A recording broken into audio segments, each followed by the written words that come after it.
आगे बढ़ते हैं और अब आसमानी आफत की बात कर लेते हैं। तो हिमाचल प्रदेश के कुल्लू से बड़ी खबर सामने आ रही है। कुल्लू के निर्मंड इलाके में बादल फटने से भारी तबाही हुई है।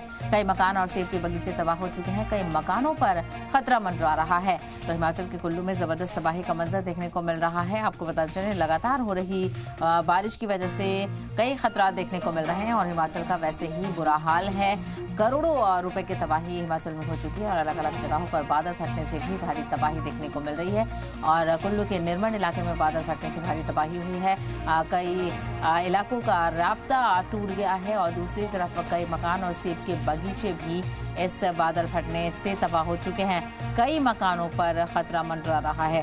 तो लगातार हालात कशीदा होते हुए नजर आ रहे हैं और हिमाचल में जबरदस्त तबाही देखने को मिल रही है। तो वहीं कुल्लू के निर्मंड इलाके में बादल फटने से कई मकान और सेब के बगीचे तबाह हो चुके हैं। कई मकानों पर खतरा मंडरा रहा है।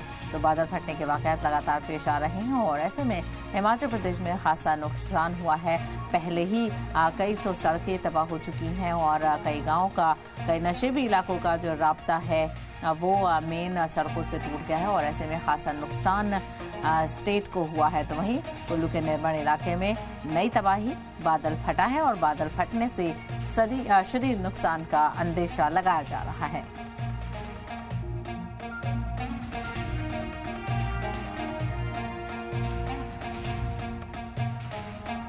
तो आपको बताते चले, लगातार हिमाचल प्रदेश में बारिश का कहर देखने को मिल रहा है। तो दूसरी तरफ महकमा मौसमियात की तरफ से अलर्ट लगातार जारी किया जा रहा है और हालात अभी कशीदा बने हुए हैं क्योंकि वक्तन फवक्तन बारिश हो रही है। बारिश के चलते बाढ़ और फ्लैश फ्लड के खतरा मंडरा रहा है। तो वहीं बादल फटने से भी शदीद तबाही देखने को मिल रही है।